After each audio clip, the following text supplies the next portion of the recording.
Hello everyone and welcome to, I think this is the 69th episode of Sight Reading Maverick. So it's so good as always to have you here. Been another crazy week on my front. So this is a great time to do something that I like to do, which is to read through music. So I'm so glad you could join me today. If you're new to the show, underneath the video box in the description, there is a list of what I'll be playing today and also a link to the scores in IMSLP should you choose to follow along and keep tally of all my wrong notes. Just joking, please don't do that. Or you can do it, just don't let me know. All right, so we have a full show today. Some are along the themes of what we've been looking at over the previous weeks, so that's always fun. So let's begin. Oh, and last comment, if you feel like leaving some comments in the chat box, by all means, please feel free to do that. And it looks like we have Inca Warrior here with us today already, and also Louie. So hello to the two of you. All right, first request is one of these variations on a theme that we've been exploring. And these are requests of Louis. And he is finding pieces that were originally attributed to good old J.S. Bach, but have since then been debunked as being his. So that's what we're exploring. So the first request, actually the first two requests sort of are examples of that. So this is by Georg Philipp Telemann, and this first one, I guess they're together. I can't remember. Anyway, it's from his Ouverture in G major, which was formerly known as Bach's BWV 840. And Louis requested the Allemande and the Courante from this set. So here we go. Allemande, G major. Gotta love G major. At least I do. Let's see what we have. Interestingly, this looks very invention-like. Doesn't strike me as being very Allemande. That's my new word. But who knows? All right, so since it's imitative, I'm just looking for what that imitative motive is that we're going to be repeating. And it looks like actually it only appears at the beginning of each section. And then we have a lot of sequential material. So, okay, tempo. Since it's an Allemande, I don't want to take it too fast. And because it's contrapuntal, that can tend to make it a little trickier.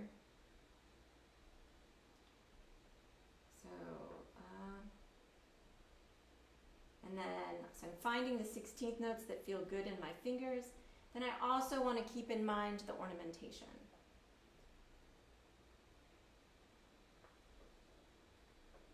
3, 4.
I liked that.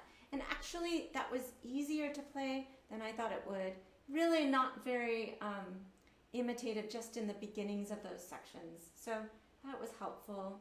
I did fail a little bit miserably at not using the pedal. That is something I'm working on in this earlier music in terms of sight reading. I tend to just have that natural inclination to slap down that pedal to kind of aid, especially since I don't have time to work out fingerings.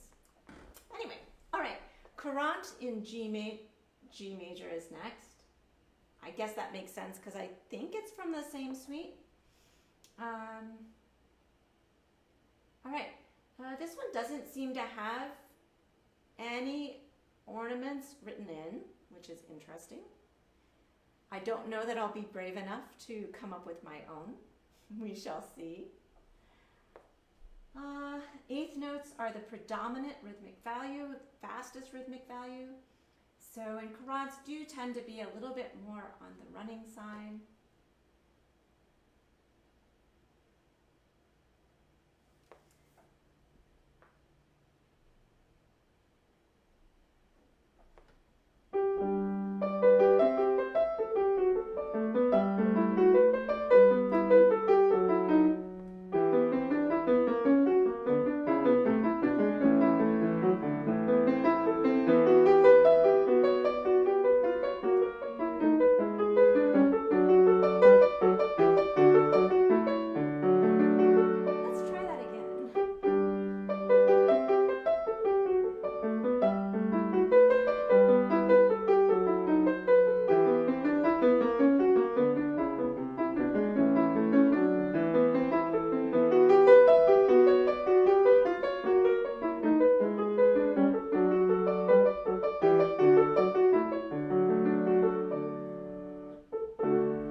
Interesting.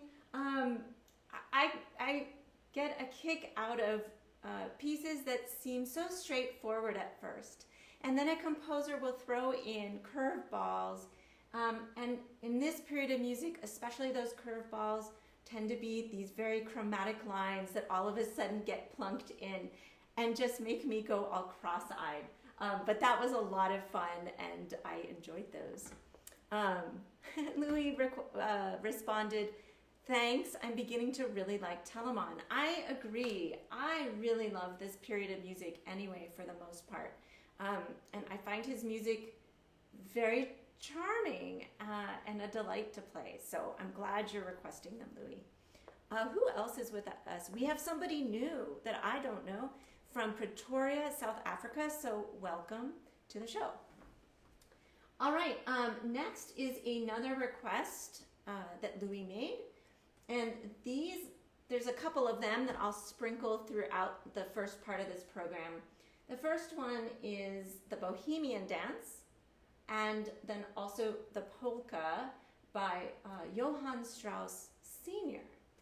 So don't know much about these. They look very straightforward, so I'm not going to narrate through a lot of them. We're just going to read them. All right, so Bohemian Dance. I'll still scan ahead to make sure I have no big surprises. And I have no idea about tempo because it doesn't say anything. So we'll just make it up.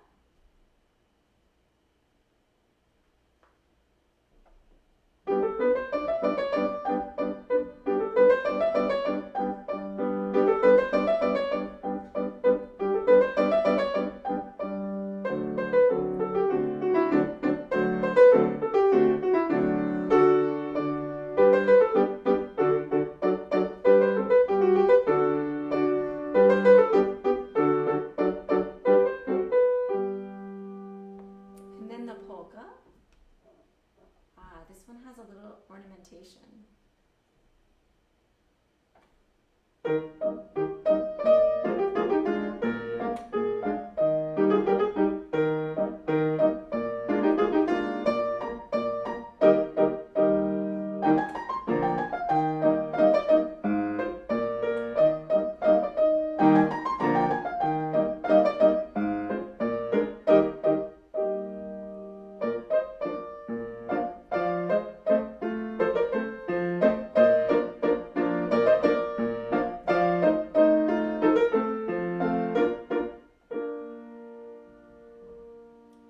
Okay, I'm really lost.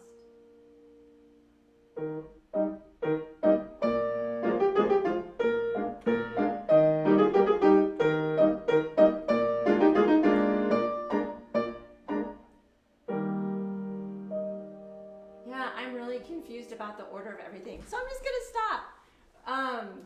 There was another little section, but I tell you, the roadmap is really not clear. So anyway, those were charming. And I like to use, especially pieces like the polka, to actually really concentrate on playing that left hand without looking at it very much when it does this sort of ragtime stride piano stuff. It's a good time to practice that. And I find that a lot of people don't realize what they're capable of in that area. So that's fun to do. All right. So sorry, Louis, that I didn't get that whole one in, the polka one. But anyway, okay. Next is a request by Nick, yes, Nick is here too. Fantastic. This is an English composer, Harry Farjeon. I'm pretty sure that's how you say it. I looked it up on YouTube. His, I think it's his sister was a famous author. So I looked up somebody narrating her poems, and that's how they say it. So, and Nick had requested from the musical sketchbook, number 2, the melody. So let's take a look at that. Okay. 3 pages. E flat major, and let's see, 9/8, which of course will be felt in 3 beats per measure. Andante. So left hand, the left hand accompaniment is what I have a hard time with, which is the repeated, dotted but slurred staccatos. So doing those elegantly is not always a piece of cake, but I will do my best. And then the right hand has the melody on the first page. Then on the second page, it looks like the left hand does get about with the melody. And then the right hand has that lovely accompaniment. So I'll have to have my right hand behave. And then it switches back.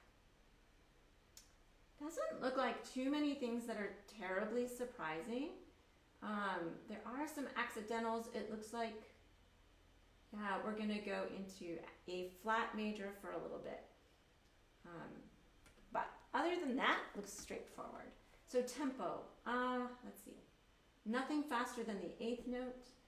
So really it will be keeping this accompaniment pattern andante-like.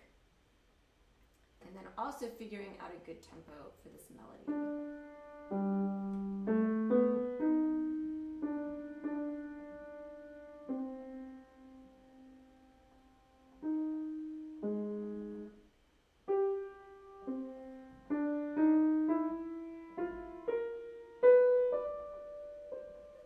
I have a feeling I'm going to be tempted to do this too quickly.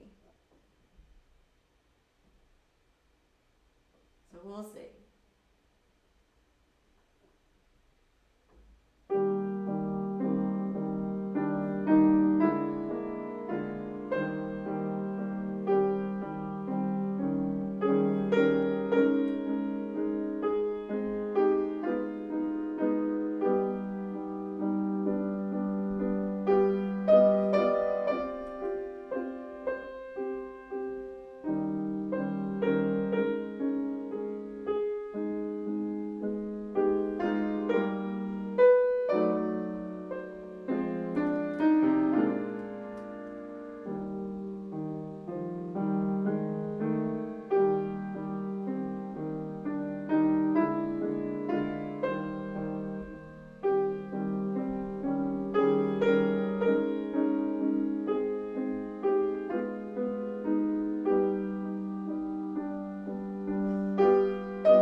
that.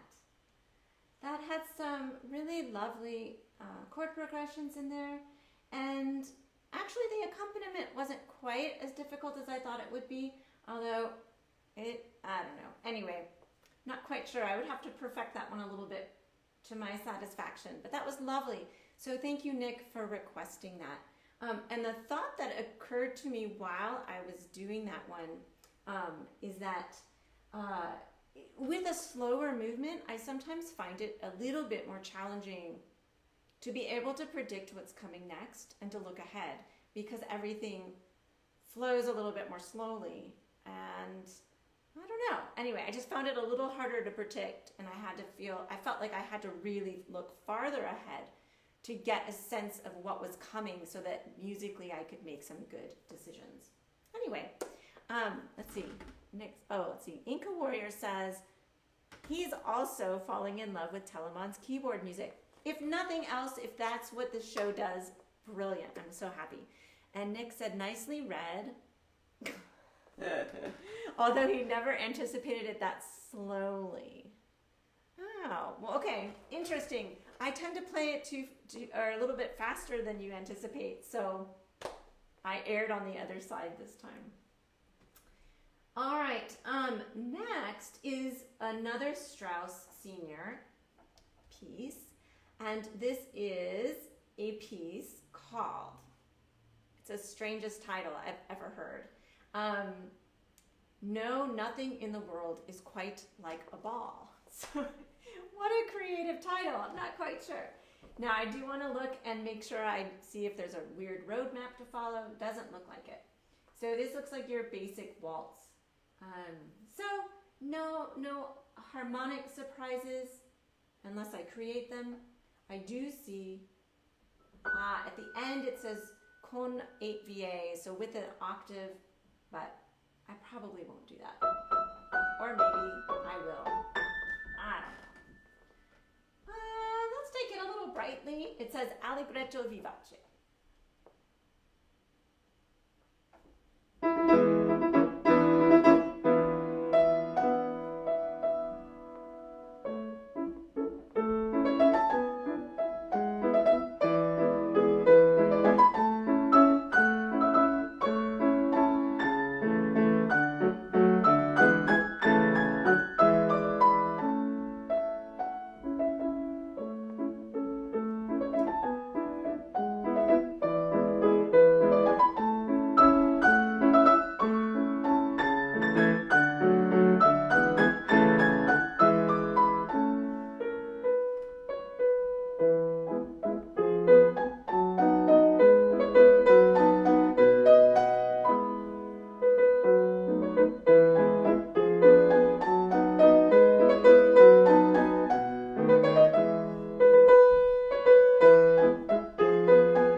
Surprise cadence? That's not the word for it, but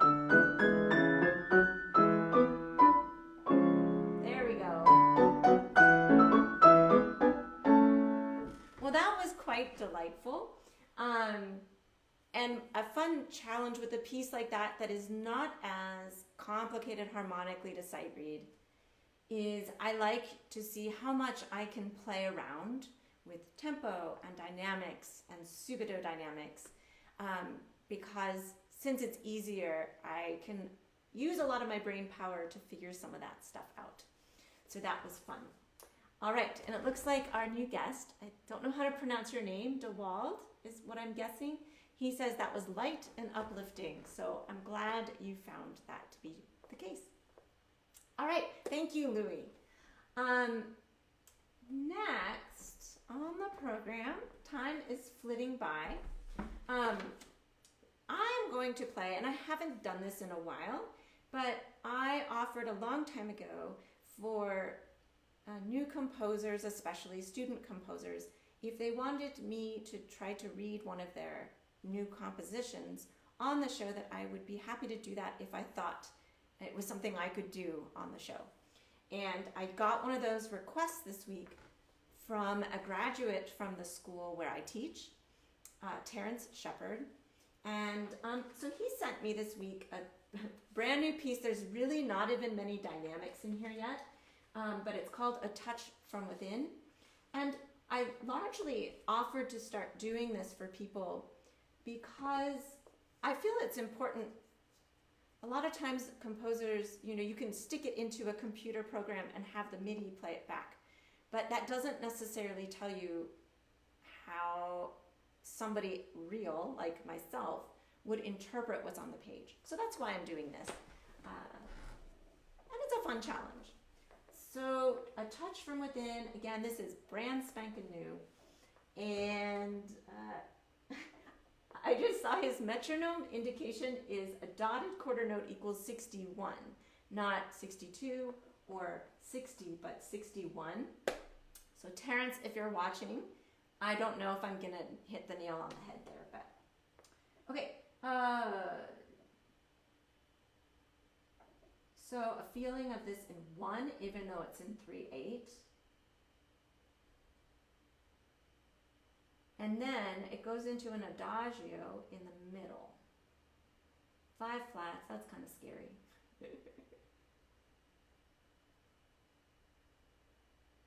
Okay, and then it goes into a very different section in the middle, and then we come back after a transition to the beginning sort of thing. So let's see how this goes, especially with my pages too. All right, let's see.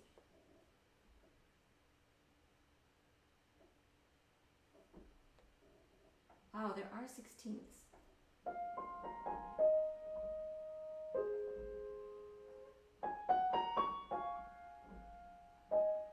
And it, I don't know if I said this, it also says with tenderness and delicacy.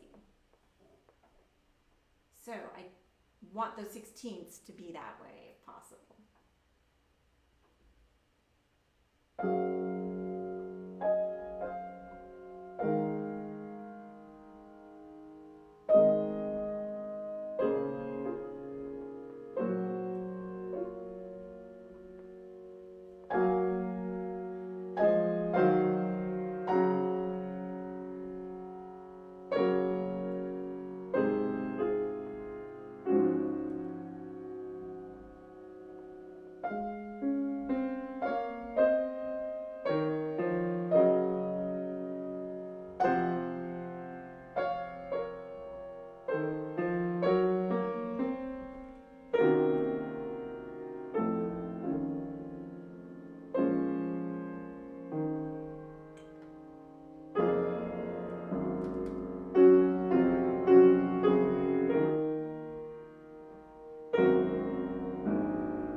Yay! Thank you, Terrance. Yeah, so when I was looking this over when Terrance sent this, the middle section especially, there was a lot of crunchiness compared to the first and last section. But I think a lot of that worked quite well. So yeah, so I enjoyed it.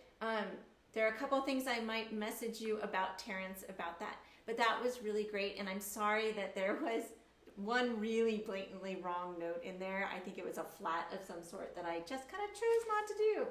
So thank you for sharing that piece, and I look forward to seeing if you come up with future versions of that. Let's see. Oh, Terrance is there. Fantastic. And Terrance says, yay. Okay, great. And he says, that was beautiful, and I nailed the beauty and angelic moments in it. Yay. All right. And we do have a question from DeWald. He says, do I literally just sight read without prior practice? Yes. So I pretty much put these pieces on my iPad either the night before or the morning of, so I see them a little bit ahead of time just in the act of putting it on my iPad. But generally, yeah, I don't practice them. So this is pure sight reading, for better or for worse. Some shows are more adventurous than others. Yeah, all right. Uh-oh, I lost my list. Next on the program are more pieces by Harry Farjeon. And now my iPad is sleeping. That's handy. And these are also requested by Nick. And he requested, this is from Night Music, his Opus 11. And he requested number 7 for sure. So we're going to start with that. Depending on time, I may read another one. We'll just see.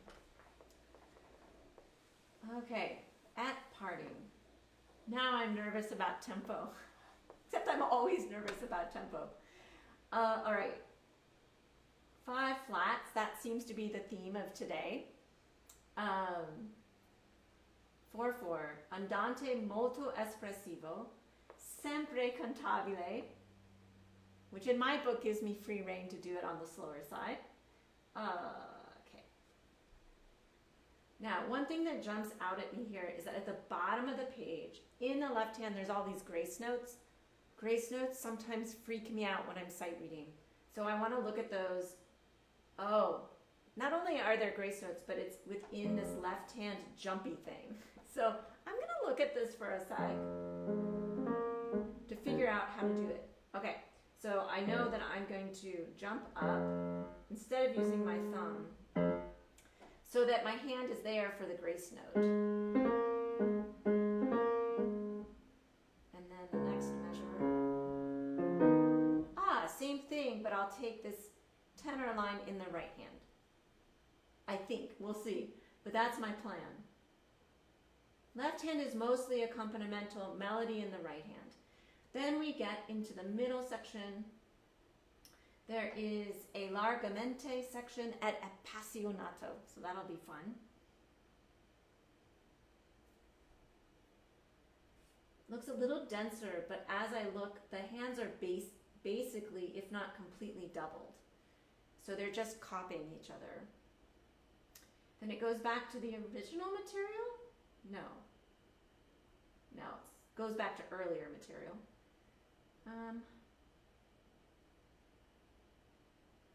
Okay. At the end, there's a long rip.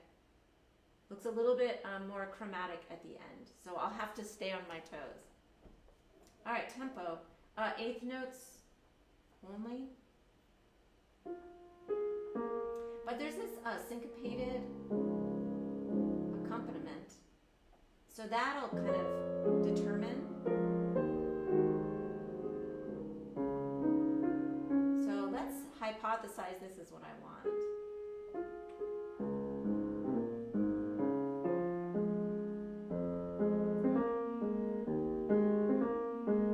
That's pretty good, not too frantic, which is what I want.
The harmonies at the end were correct. Let's see.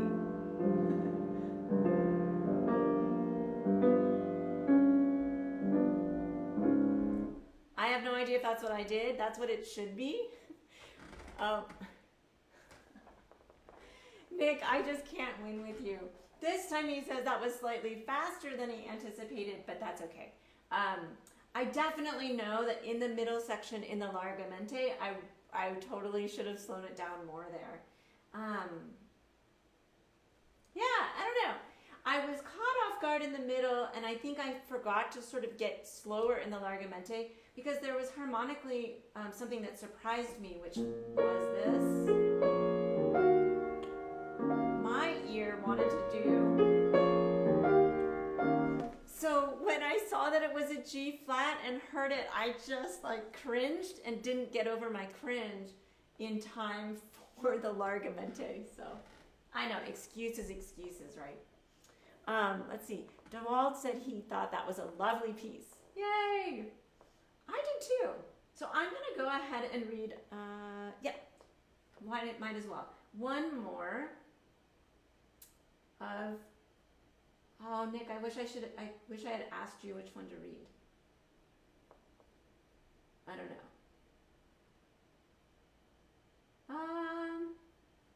Okay, let's read.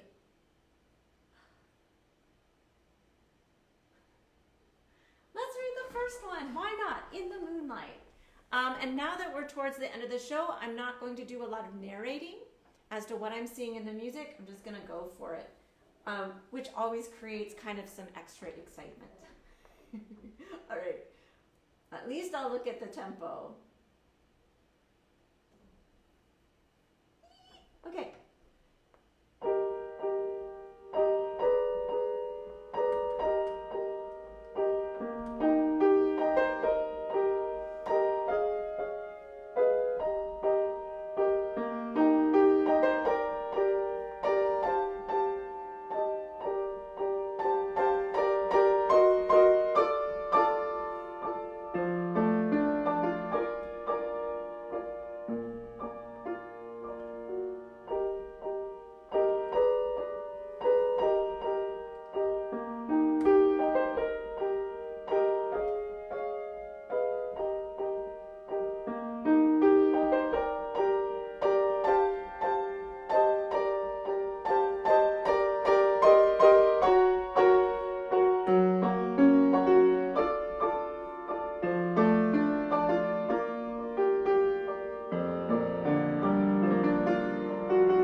Okay, I wasn't as big a fan on of this one, but it's not bad. And I think I probably improvised a little bit harmonically, so that might not have helped. Anyway, all right. Okay, I really need to move on. But thank you, Nick, for requesting Farjeon's pieces. Those are fun. All right, next I'm going to continue a sonata that I started last week by Emilie Mayer. And I still have mixed feelings about the first movement. It was super fun to read, but it was a little bit like, the way I described it, it was like throwing everything in the kitchen sink into one piece. So I wanted to try the slow movement of this sonata to see what that was like. So that's what we're gonna do. Oh my. tons of subdivisions and kind of reminiscent of difficult Mozart slow movements to sight read, but we can do it. So the trick is finding a good tempo that's going to work with all these subdivisions.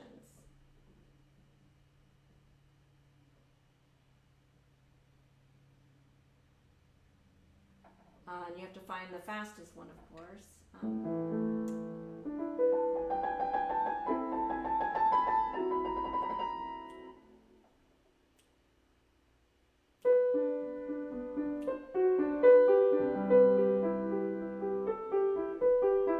That's what we're going to try.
again, mixed feelings about that.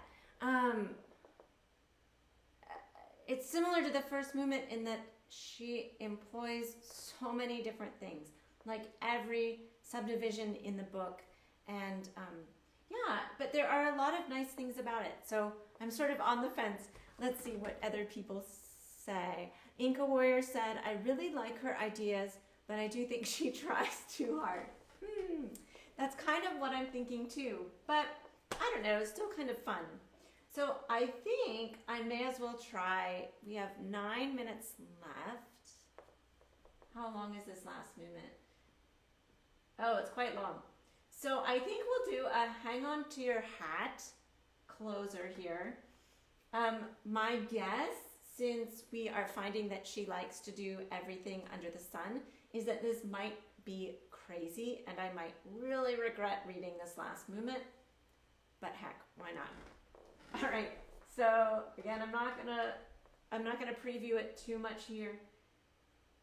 But interestingly enough, the last movement is in 6/8. So for some reason that's throwing me off. So I want to make sure I understand what's going on rhythmically. Oh, no problem. Well, I shouldn't say no problem. Oh, good grief.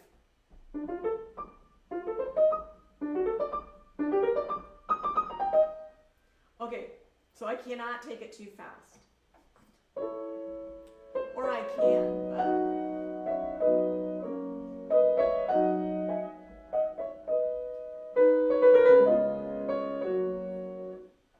So again, I'm picking a tempo and kind of testing it against several different sections.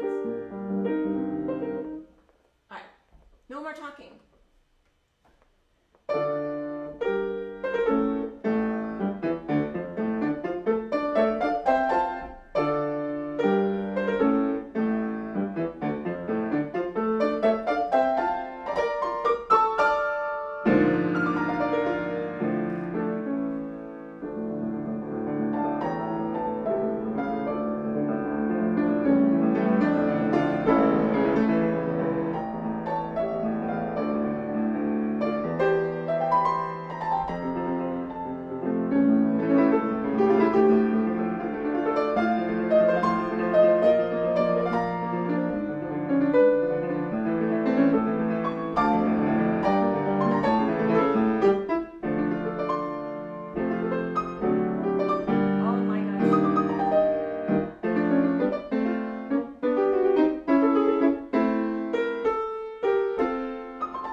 Okay. Wow. Yeah, that was like crazy. I think we went through just about every key in the book, and that was really a challenge to read. But again, kind of fun to have that challenge in there. But I found myself so exhausted by about halfway through because of having to be on my toes and really looking ahead and kind of trying to predict what was coming next. Oh my goodness. Craziness. So that was Emilie Mayer's last two movements of one of her sonatas. It would be her D minor sonata, wouldn't it? Anyway, that is the end of today's show, for better or for worse. I hope you enjoyed it. I thank everyone who joined us today. Nick and Inca Warrior, Louis, Terrance, thank you for submitting your piece to me this week. And our new guest, DeWald. So, yeah, I hope you have a very good week. Feel free to send me your requests. I will do a show next Sunday. The following Sunday, I will not be doing it because I have a show to do. I mean, a gig, an opera. Anyway, thank you for joining me. Have a very good week, everyone.